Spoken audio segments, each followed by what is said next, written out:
Hello everyone, we're back in Mudbox. As you can see, we opened up our mesh and it has an error pertaining to the spheres. Don't worry too much about that. You could just say keep all and go right ahead. We aren't messing with the spheres as far as sculpting goes, so that's not too much of a problem. I can turn off all of my other layers. And now I'm looking down and I see something odd and it looks like there's a hole in my mesh. If that happens, don't worry. Go back into your 3D modeler and fix that up, then re-import it. Simple as that. Once you've taken care of that little problem, you can begin sculpting. By pressing Shift D, you can make more subdivides. And you don't want to subdivide too far to begin with. I like to try and get as much detail as I can with as few subdivides as possible. I'm working on the mouth here. You can adjust your brush size. I used a combination of smooth, foamy, and generally flattened to build up my mesh or to build up my sculpt. And just so you know, this process is the sculpting process. Texturing refers to when you're actually putting in color. When you're doing this kind of thing, it is known as sculpting. It's a lot of trial and error and getting used to the format. To move around, if you are a 3ds Max user, you are going to need to get used to holding down the Alt button to move around.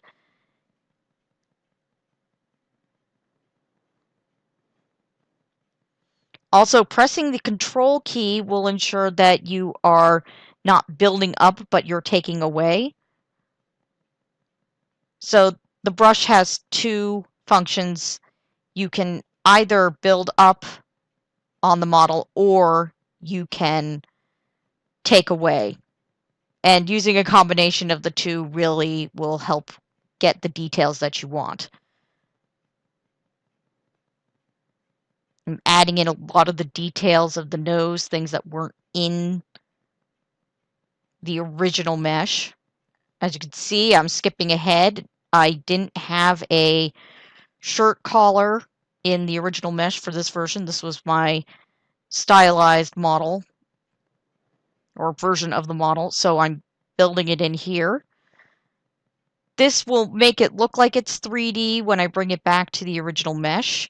However, it is not actually going to add any geometry because what you're bringing back are the textures and the maps from Mudbox to your 3D modeler, not the actual model. Which is a good thing because this can get very large.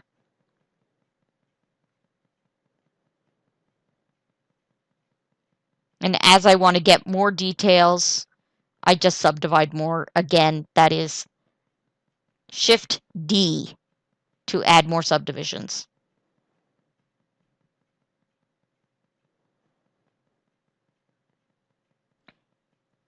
Also, if your original mesh is rather small and you're having trouble getting some of these details, again, that's another problem you can fix by going back to the 3D modeler and making the mesh itself larger, just scaling it so it's much bigger, then re-exporting it as an OBJ and bringing it back into Mudbox, and that should solve that problem. But that's something you want to think about before you start doing a lot of sculpting, because otherwise you're going to have to redo all of the sculpting. You may also find that you would like to use a stylus to do this. It helps get some of the little details. But you can do this just fine with a mouse, which is what I'm doing, partially because my drawing tablet was not behaving for me, so I'm doing this with a mouse. A little more tedious, but as you can see, I'm getting a nice level of detail anyway. So it all depends on your preferences or if you have a drawing tablet. And I'm just about done with the detailing for the stylized model in this particular mesh.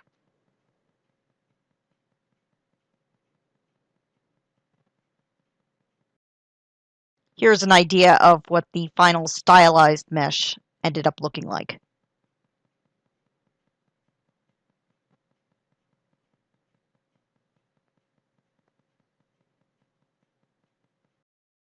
For a more photorealistic model, you want to take it a step further. This is me sculpting the eyebrow, which trying to get that detail for the hair on the eyebrow takes a little bit of patience to kind of figure out what's working best. I've subdivided it more. I think I'm at level 4 for the subdivisions. You can go further. I try to keep the subdivides to a minimum just because it raises the size of your file. And depending on how powerful your computer is, will depend on you being allowed to do that. This level of detail I've also put in other places. If you notice the eye, you can see some of that detail. It's a little bit more detailed there. Make sure you save your work often. Make sure you give yourself enough time to do this, because you may find that you'll have to start over a few times in order to get this right. Also, having several different versions saved at different levels can really help.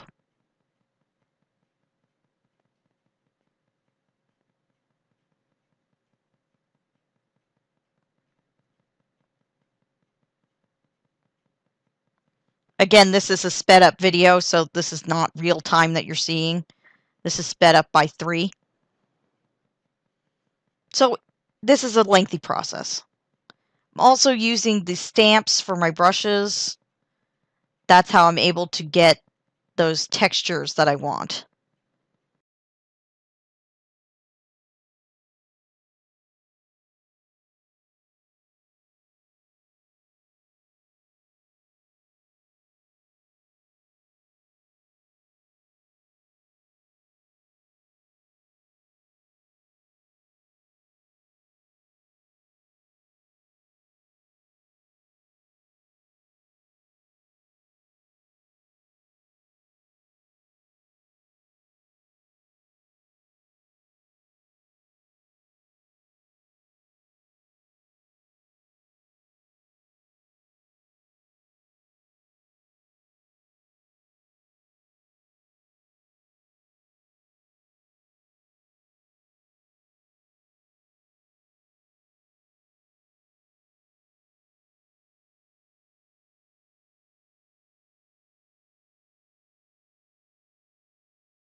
That's it for this video. If you have any questions, please ask your professor, and I hope that this video tutorial was helpful.